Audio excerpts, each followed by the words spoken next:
far, it is great to be back in the Silver State. And what a joy it is to be traveling today with a Marine Corps mom, a school teacher, my wonderful wife of 35 years, and the best second lady of the United States this country has ever had. Will you join me in thanking Karen Patrick for who she is and all she does? Karen and I are thrilled to be with all of you here in Nevada today. But we're here for one reason and one reason only. And that is that Nevada and America need 4 more years of President Donald Trump in the White House. It's on, Nevada. We are 26 days away from another great victory for the American people, and the road to victory runs right through Nevada. I thank you all for coming out today. Karen and I just got back from Utah. Had a little bit with Kamala Harris last night. Some people think we did all right.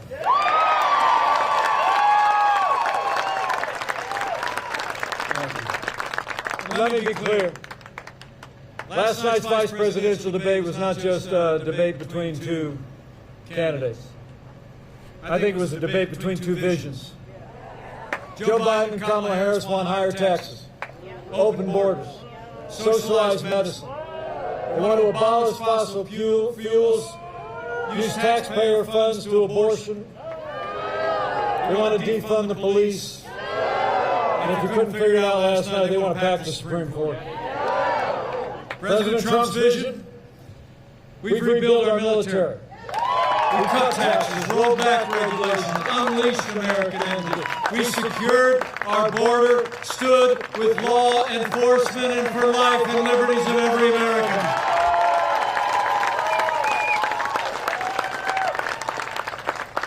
You know, a lot of talk this morning on TV about who won the debate. But I think when you compare the Biden-Harris agenda with what President Donald Trump has done and will continue to do for America, there's no question who won the debate. President Donald Trump won the debate hands down with an agenda that puts America first. And in 26 days, we're going to win another great victory when we re-elect President Donald Trump for 4 more years.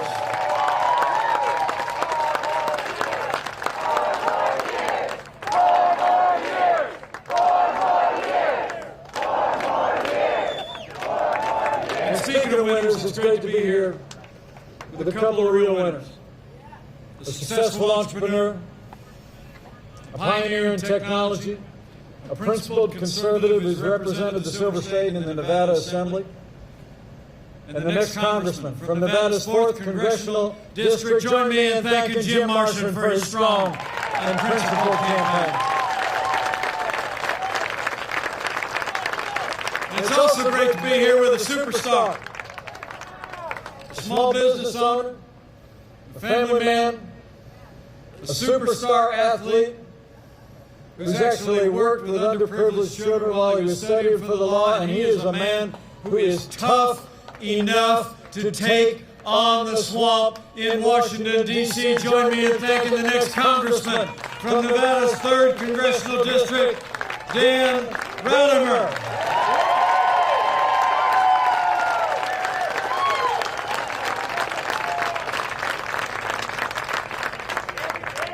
I'm proud to stand here on the President's behalf. I'm proud to stand here with these great leaders. Proud to be a part of a movement. You know, the truth is, 4 years ago, a movement was born. A movement of everyday Americans from every walk of life. Here in Nevada, you believe we could be strong again. You believe we could be prosperous again. You said yes to President Donald Trump all across this state in 2016. And I know Nevada is going to say yes to 4 more years of President Donald Trump in 2020. It's because of what we've done. I mean, think about it. 4 years ago, we inherited a military that was hollowed out by devastating budget cuts, an economy that was struggling to break out of the slowest recovery since the Great Depression. terrorism was on the rise around the world, and we witnessed a steady assault on our most cherished values. But in 3 short years, we rebuilt our military. We restored the arsenal of democracy. And under President Donald Trump, not just as your vice president, but as the father of a United States Marine and the father-in-law of a United States Navy pilot, I'm proud to report we're finally giving our soldiers, sailors, airmen, Marines, and Coast Guard the resources and the support that they deserve every single day. And I know we're standing here about an hour south of Creech Air Force Base and Nellis Air Force Base. And under President Donald Trump, we've actually seen the largest increase in our national defense since the days of Ronald Reagan. So we stood with those who served, but we've also stood with all of you who wore the uniform of the United States. You know, when Joe Biden was vice president, America saw years of scandal at the VA. You remember those days. It shocked the conscience of the nation. Veterans were literally dying while they waited for medical treatment that they had earned in the uniform of the United States. But all of that changed. As you know, here in this state that was battle-born, home to more than 200,000 veterans, under President Trump's leadership, we've signed the most sweeping reforms of the VA in history, and Veterans Choice is now available for every veteran in America. Would all the veterans who are with us today either stand or raise your hand if you're able? Just give us a chance to say thank you one more time for your service to America. Thank you for your service. So it's been about security. It's been about supporting our veterans. And in our first 3 years, it was about 3 more things. It was about jobs, jobs, jobs. Where Joe Biden wants to raise taxes, President Donald Trump in our first 3 years cut taxes across the board, rolled back more federal red tape than any administration in American history, unleashed American energy, fought for free and fair trade, and in just 3 short years, businesses large and small created more than 7 million good-paying jobs, including 115,000 jobs right here in the Silver State. Wages rose across the board, fastest pace in 10 years, and they rose most rapidly for hard-working, blue-collar Americans. The forgotten men and women of America were forgotten no more. And here in the home of the legendary Hoover Dam, I'm proud to report that we've unleashed American energy like never before. And under the President's leadership, at a time when you hear the other side talking about abolishing fossil fuels, about banning fracking, they got their $2 trillion version of the Green New Deal. Under President Donald Trump, America's become a net exporter of energy for the first time in 70 years. We're energy independent now. And we're going to keep it that way with 4 more years of President Donald Trump in the White House. So we stood for our national defense, our veterans, our jobs, and American energy. President Donald Trump has stood for the rule of law every single day.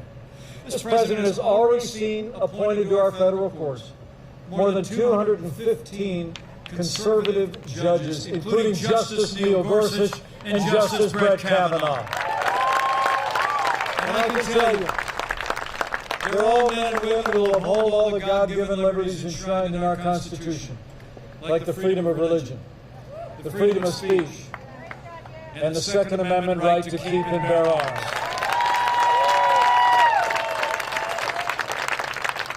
Now, last month, our nation paused rightly to honor the life and service of the late Justice Ruth Bader Ginsburg. When the memorials were over, President Donald Trump fulfilled his constitutional duty when he nominated a principled conservative woman to the Supreme Court of the United States of America, Judge Amy Coney Barrett.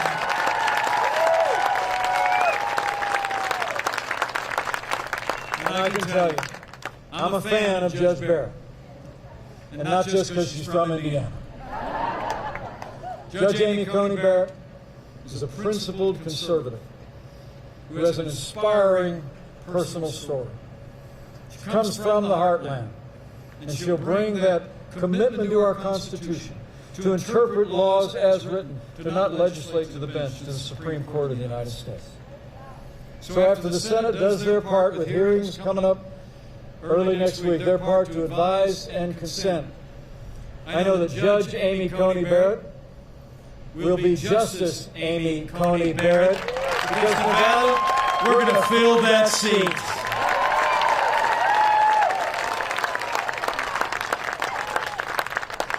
So we stood for the rule of law, strengthened the conservative foundation, underpinning our Constitution and our course. And President Donald Trump has stood every day with the men and women who serve on the thin blue line of law enforcement, and we always will.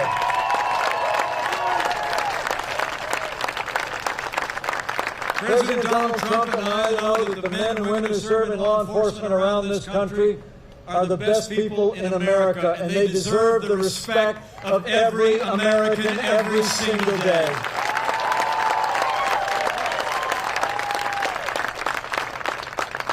Now, the President and I will always respect the constitutional right of Americans to peaceful protest. But as I said last night, rioting and looting is not peaceful protest. Burning businesses is not free speech. Violence against innocent civilians and law enforcement will not be tolerated, and those who do these things will be prosecuted to the fullest extent of the law. Now, for months, all Joe Biden ever talked about was peaceful protest, remember? As the American people literally watched their businesses and communities burn. Last night I was joined by a Minneapolis native, a wonderful African-American businesswoman named Flora Westbrook. She traveled with us to Utah. She told us the story when I was in Minneapolis a few weeks ago about, in the wake of the killing of George Floyd, how the protesters came closer and closer to her salon that she had built 35 years ago. And then they burned it to the ground. You know, the truth of the matter is, Joe Biden would double down on the very policies that have led to violence in America's cities. When you suggest that you're going to reduce support for those who serve and protect, you only embolden those who would do harm to our families. And we're still, Joe Biden and Kamala Harris believe that America is systemically racist. And as she said again last night, they believe that law enforcement has an implicit bias against minorities. When Joe Biden was asked if he supported cutting funding for law enforcement, he said, quote, "Yes, absolutely." Let me make you a promise. Under President Donald Trump, we will always back the blue. We're not going to defund the police, not now, not ever.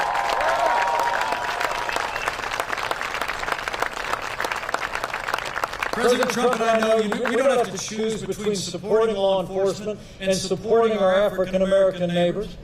Under this president, we have done both for the last 3.5 years, and we're going to continue to support law enforcement and improve the lives, the jobs, the education, and the opportunities for African Americans and all of our minorities for 4 more years.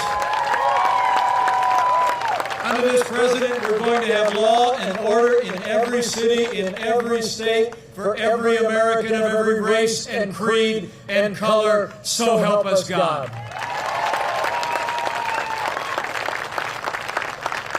Now, it's amazing to think all that we accomplished under this president in those first 3 years. There were years that we had a Republican majority in the United States House and Senate. So right after we made sure we got 4 more years of President Donald Trump, we got to make sure that Big Dan, Rutherford, and Jim Marshall are sent to Congress in a new Republican majority that retires Nancy Pelosi once and for all.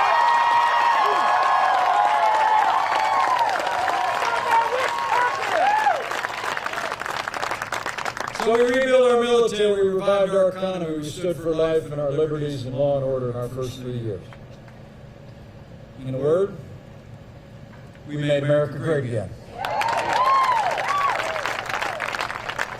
And then the coronavirus struck from China. As I said last night, before there were more than 5 cases of coronavirus in the United States of America, President Donald Trump put the health of America first and did what no other American president had ever done. He suspended all travel from China, the second largest economy in the world. Now, Joe Biden criticized it. He said it was hysterical and xenophobic. But I can assure you, having led the White House Coronavirus Task Force, President Trump's decision that day alone saved countless American lives, and it allowed us to stand up the largest national mobilization since World War II. We reinvented testing.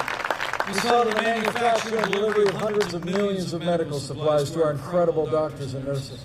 We've developed medicines that are literally saving lives. As we stand here today, we're on track to have the first safe and effective coronavirus vaccine before the end of this year.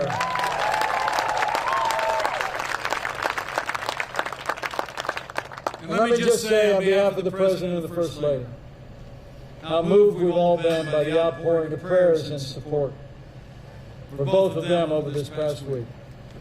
I spoke to the President this morning. He's back to the White House, and he and the First Lady are doing great.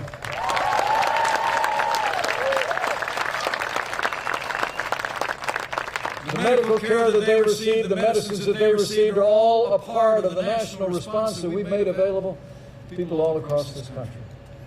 And the outpouring of concern for our President and our First Lady was emblematic of the love and the concern and care that the American people have shown to neighbors and family members and friends and absolute strangers. So would you join me in just thanking all of the amazing healthcare workers who served our nation through this challenging time, and all those who cared, and those who suffered loss and struggle. So we're slow to spread. We're protecting the vulnerable, and we'll keep saving lives. And we're opening up America again.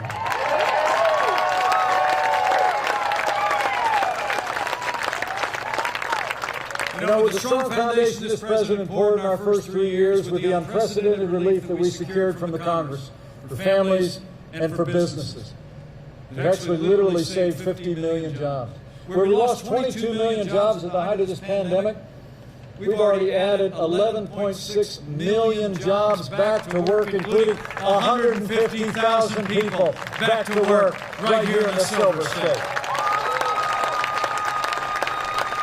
The American comeback is on. We're opening up America, and we're opening up America's schools.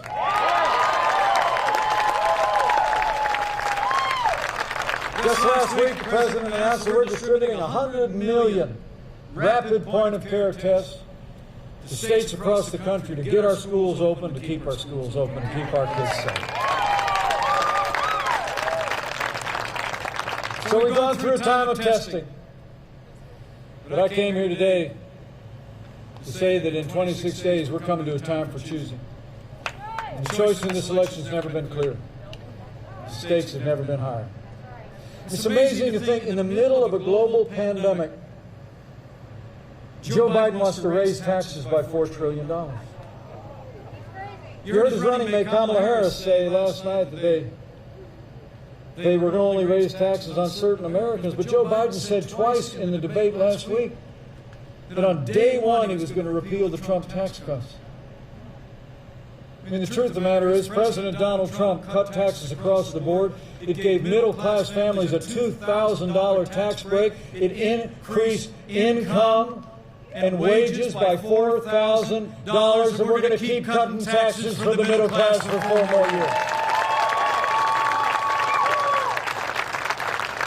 Joe Biden wants to bury our economy under an avalanche of red tape, including his own version of the Green New Deal, which is a whole lot like AOC's version of the Green New Deal. President Trump, he's actually overseeing the largest investment in public lands in our national parks in American history, the cleanest air and land in our history, the cleanest water in the world.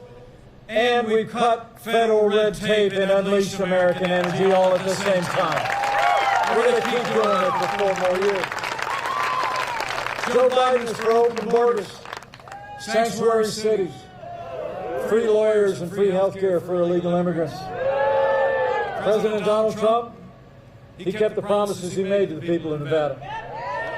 We made record investments in border security.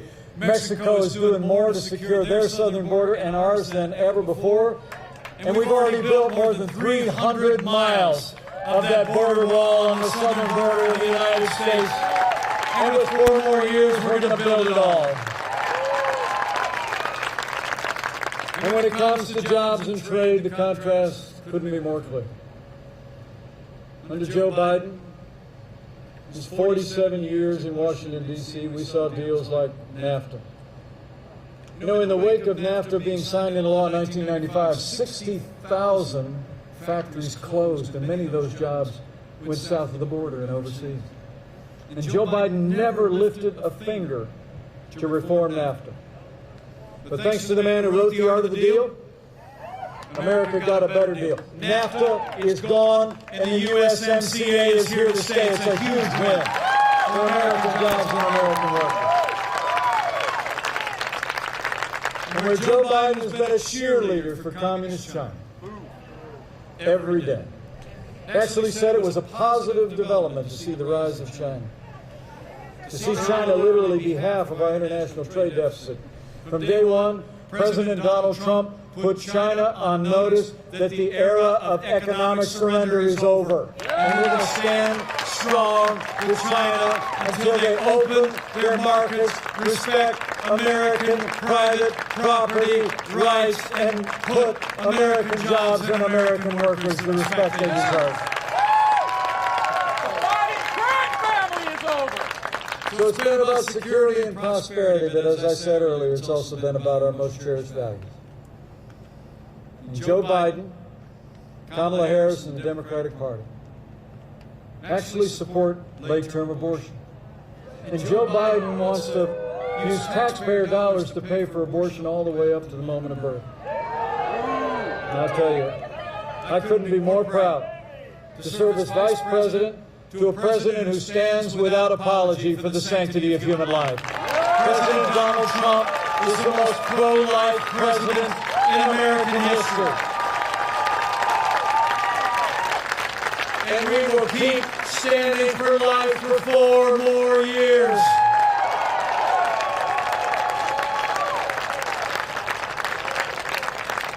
You know, when you look at their agenda, it's clear. I said this at Fort McHenry. Joe Biden would be nothing more than a Trojan horse for the radical left. Now, Joe Biden has said that democracy is on the ballot on November 3rd. Well, I think our economic recovery is on the ballot. Law and order are on the ballot. But I also think there are things much more foundational, much more fundamental to our country. In this election, I don't think it's going to be whether America ends up more Republican or more Democrat, whether we end up more liberal or more conservative, more red or more blue. I think the choice in this election is whether America remains America.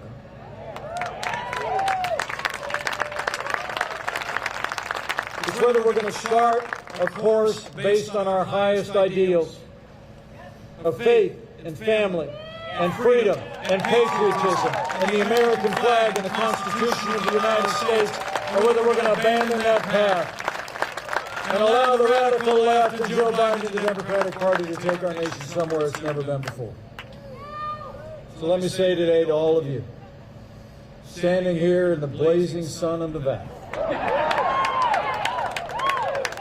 for our freedom, for all the ideals that have always made America great and are making America great again, we need to decide right here and right now that Joe Biden will never be president of the United States of America.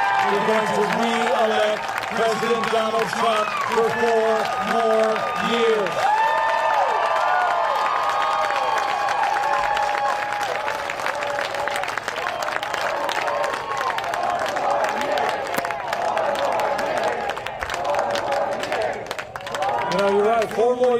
more jobs. 4 more years means more judges. 4 more years means more support for our troops and law enforcement. And it's going to take at least 4 more years to drain that swamp.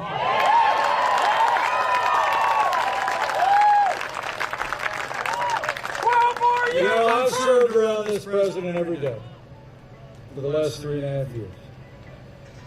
And we've gotten to be very close friends. I've seen him when the cameras are off. And I'll tell you what, Nevada, there's never been a day gone by when President Donald Trump hasn't gotten up and fought to keep the promises that he made to the people of Nevada. Now it's our turn to fight for him. It's on. So I need you to bring it. I need you to bring it. And not just you, but all of hundreds of people that were out on the road when I rolled in today. And freedom-loving people all across the Silver State. I want you to keep voicing your support.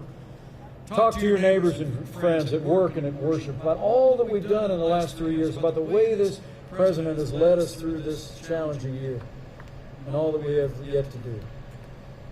Go tell the American people that the choice we face, and remind the American people the choice is in their hands. And when you do have faith, have faith. You know, I honestly believe a careful study of American history shows every time the American people have been given a clear choice between a future of more freedom and less freedom, they choose more freedom every single time. So go out and talk to your neighbors and friends and have faith that if we present the cause of freedom to them in this election, that they'll stand with us. And if you're of a mind to exercise that other kind of faith in the next 26 days, I encourage you to do that too. I truly do. I mean, this is a challenging time in the life of our nation. It seems anymore like if you turn on the television, it's like that little girl asked me last night. It seems like it looks like there's more that divides us in America than unites us. But I've traveled all across this country over the last 3.5 years, and I can tell you, there will always be more that unites the people of this great nation than could ever divide us, and chief among those things is faith. This is a nation of faith.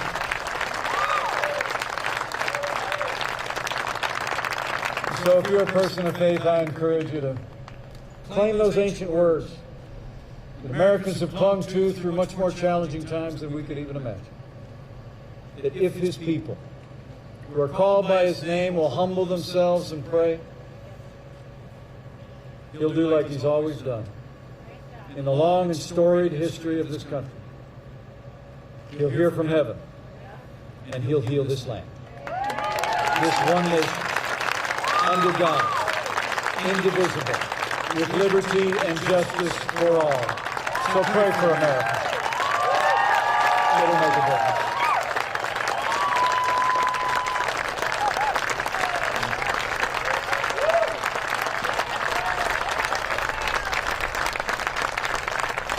But thank you for this especially warm welcome. It's really great to be in Nevada, but Karen and I have a plane to catch. We're headed to Arizona, and then we're back to Washington, D.C. And I guarantee you, President Donald Trump is going to be back on the campaign trail before you know it. We're going to take this case to the American people every day. And I just know,